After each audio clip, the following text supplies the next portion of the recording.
I never thought that one rainy autumn night would change everything.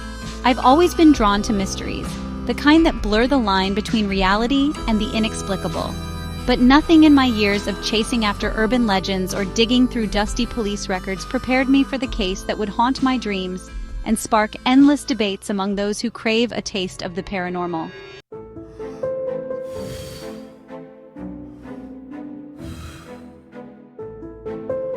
It all began with an anonymous letter slipped under my door. The envelope was old-fashioned, the handwriting elegant yet hurried, as if the writer feared being overheard. Inside, I found a single sheet of paper with a terse message: "Find the truth at Millfield Hollow. Midnight awaits."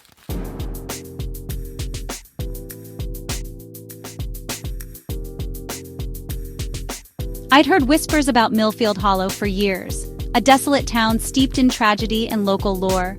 Some claimed it was cursed, haunted by the restless spirits of its past. Others said it was simply a place where crimes went unsolved, lost in time. The note's cryptic invitation was too compelling to ignore.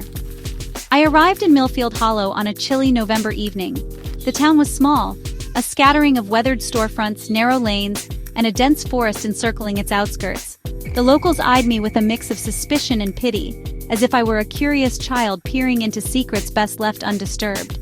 I checked into a creaky inn on the edge of town, its dimly lit lobby and hushed whispers setting the perfect stage for what was to come.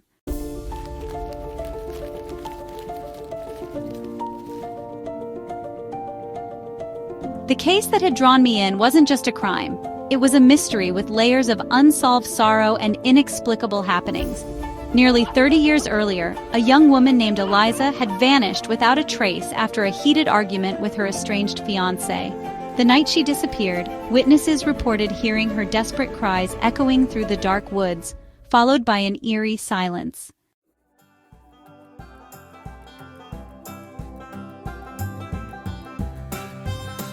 Officially, her disappearance was ruled an unsolvable case, left to gather dust on forgotten shelves in the county archive. But rumors persisted. Some claimed her spirit wandered the forest, seeking justice for a wrong never righted.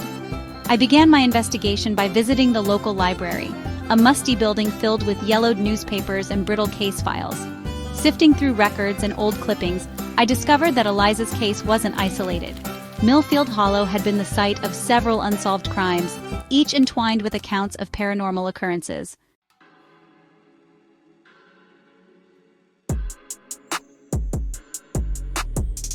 There were stories of strange lights in the woods, voices that whispered in the wind, and even a reported figure seen in the distance, an apparition draped in shadow, appearing when least expected.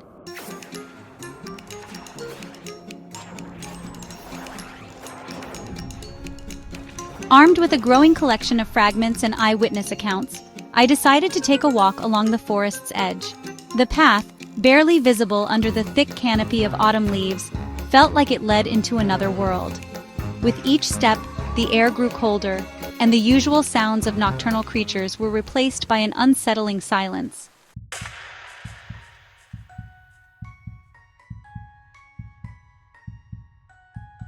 My heart pounded in my ears as I recalled the locals' warning.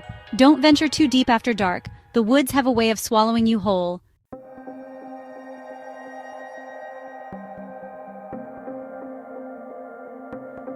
As I pressed on, I began to notice details that defied explanation. The forest floor was marked by fresh footprints that didn't match any of my own. They were small, almost delicate, as if made by someone or something, barely human. I followed the trail, hoping it would lead me to some clue about Eliza's fate.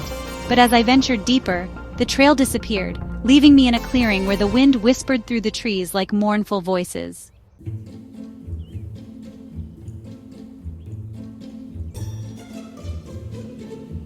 I remember sitting on an old moss-covered stone, my breath fogging in the cold night air.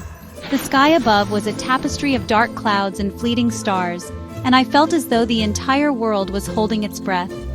It was then that I heard it, a soft, melodic humming, almost imperceptible at first.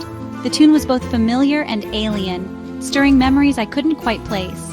I tried to locate the source, scanning the darkness until my eyes caught a faint, ethereal glow near the edge of the clearing.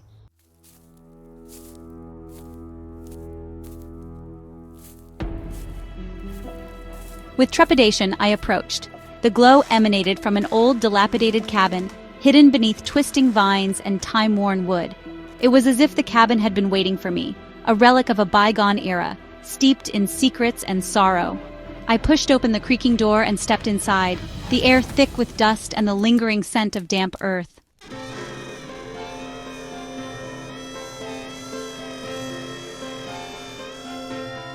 In the center of the room lay a diary, its pages scattered as if torn in a frantic hurry. I picked it up, the brittle pages crackling beneath my fingers, and began to read. The diary belonged to a woman named Margaret, who had lived in Millfield Hollow decades before. Her entries spoke of forbidden love, betrayal, and a curse that had haunted her family for generations. One entry in particular chilled me to the core. Tonight, as the moon reaches its zenith, I fear my fate is sealed. The voices have grown louder, and I see her, the one who wanders lost between the living and the dead. I pray that someone will uncover the truth, for if I am silenced, the curse shall never be broken. The handwriting grew frantic on the subsequent pages, fading into a scrawl that hinted at terror and resignation. Was Margaret's account connected to Eliza's disappearance? Had the curse spoken again through time?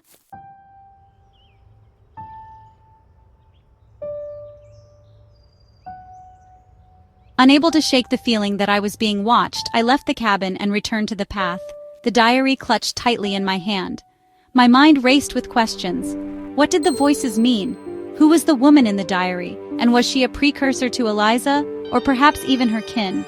I couldn't help but feel that the town's past was intricately woven into the present, each thread pulling me deeper into a tapestry of horror and heartache.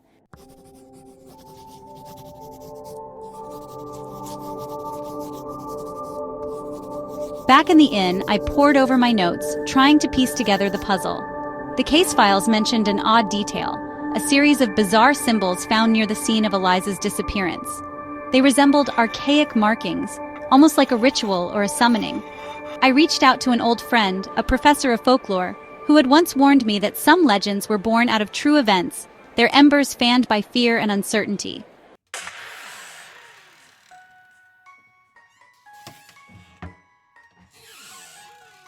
He urged me to consider the possibility that the case was not merely a crime of passion or misfortune, but something more insidious, a melding of human cruelty and otherworldly influence. Late that night, sleep eluded me. Instead, I found myself wandering the narrow, winding streets of Millfield Hollow, each step echoing with memories of the past. The chill in the air wasn't just from the cold, it was as if an unseen presence trailed behind me, a silent witness to my every move. At one point, I paused outside an old cemetery on the outskirts of town. The tombstones, worn and crooked, bore names that I recognized from the case files. I couldn't help but wonder if the dead were trying to tell their stories, to warn me of something lurking in the shadows.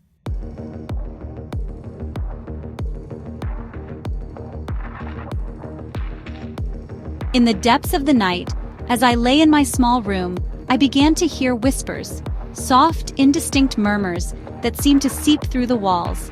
I convinced myself they were merely the wind or the groans of an old building settling.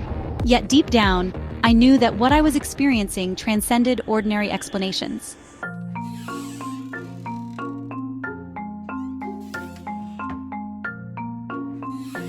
The next morning, I sought out one of the town's older residents, Mrs. Calloway, whose eyes had witnessed more winters than I could count. Over a cup of strong, bitter coffee in her cramped kitchen, she recounted her version of the town's darkest legend. "They say the Hollow isn't just cursed, dear," she whispered, leaning in conspiratorially. "It's haunted by the ghosts of those who suffered here. Some say the spirits are restless because they were wronged, their stories buried beneath lies and silence. Others believe there's a darker force at work, a malevolent presence that lures the vulnerable into the depths of despair."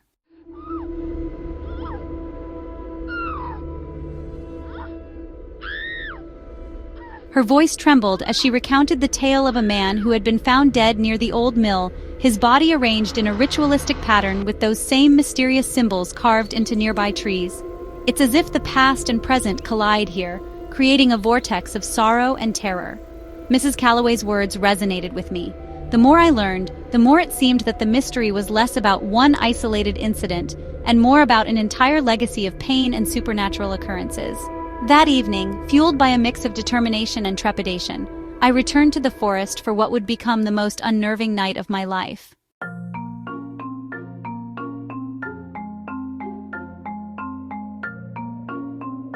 Under a crescent moon, I retraced the steps from the previous night, this time with a small digital recorder and a notebook.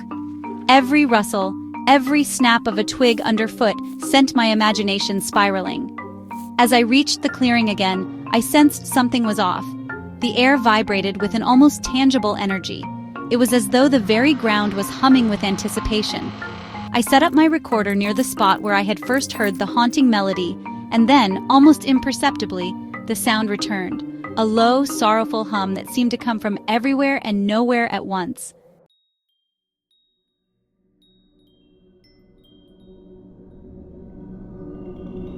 I closed my eyes, trying to let the sound wash over me. Suddenly, a presence made itself known, a cold gust of wind that extinguished my small flashlight, plunging me into near-total darkness. Panic gripped me, but I forced myself to breathe steadily, to listen. And then, in the pitch black, I saw it, a faint silhouette moving at the edge of my vision, as if a person was standing there, watching.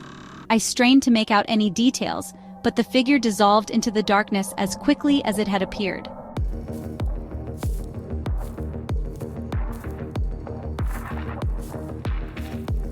I stumbled backward, heart racing, and fumbled for my phone to use its light.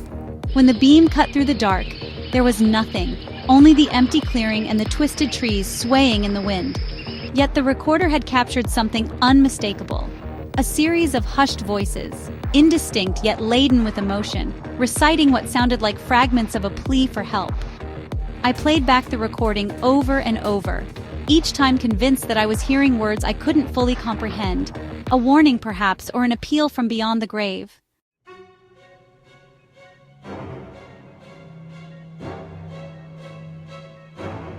Over the next few days, I continued my investigation with an intensity that bordered on obsession. I interviewed more locals, reviewed every scrap of evidence, and even ventured into the heart of the abandoned mill where, according to legend, one of the most grisly murders had occurred.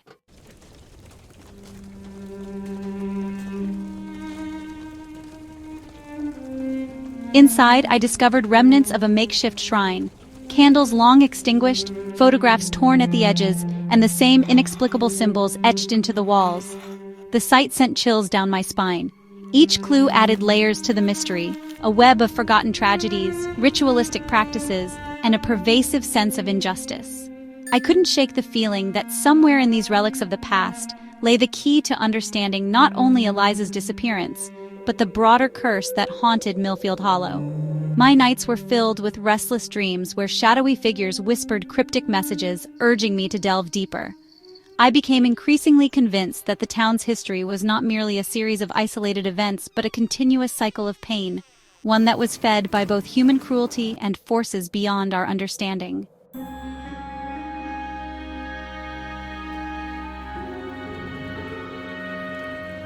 One stormy evening, as lightning split the sky and rain pounded against the window of my cramped study, I sat surrounded by my notes, recordings, and the fragile diary of Margaret. The evidence pointed in multiple directions, each as compelling as it was confounding. Was Eliza's disappearance simply the result of a desperate escape from a toxic relationship? Or was it a sacrificial act orchestrated by something older, something that demanded retribution? And what of the symbols? Were they the work of a deranged cult, or an ancient language meant to bridge the gap between the living and the dead?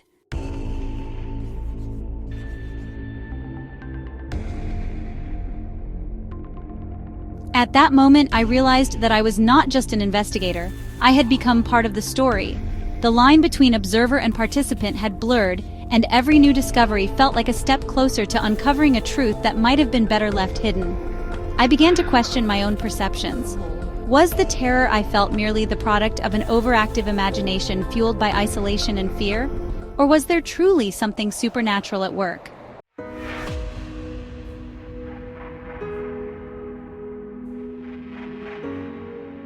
The debate among those who eventually heard my story was as fierce as it was endless.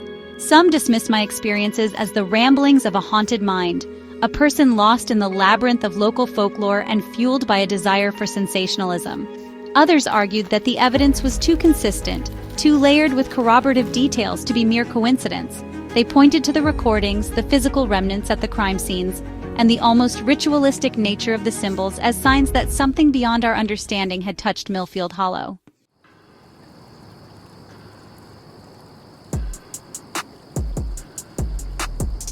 Even now, I find myself reflecting on that period with a mix of awe and sorrow. The case was never conclusively solved. No definitive answers emerged from the tangled threads of history and paranormal occurrences. Yet, the mystery endures, a living testament to the idea that some truths are meant to be debated rather than definitively known. I continue to receive messages from people who claim that their own experiences mirror those I encountered in that cursed town, each adding another layer to the collective enigma.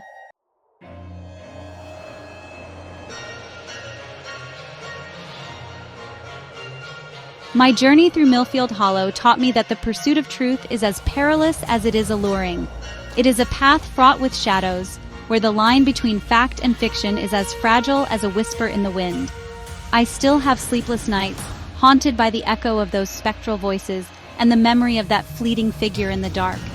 And yet I can't help but be drawn back to mysteries like this, where every unanswered question beckons and every theory invites debate.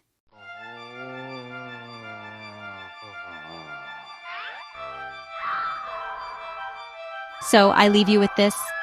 What do you believe happened in Millfield Hollow? Was it a series of tragic human errors compounded by a cursed legacy? Or did a force beyond our understanding play its hand in the unfolding drama? Perhaps the truth lies somewhere in between. A spectral dance of reality and the supernatural, forever intertwined in a mystery that defies resolution. Check, check. Check one, check two, check, check. I share my story not as a definitive account, but as an invitation to ponder the unknown, debate the theories, question the evidence, and if you ever find yourself on a moonlit path in a forgotten town, listen closely. The whispers of the past might just be calling out for someone brave enough to unravel their secrets.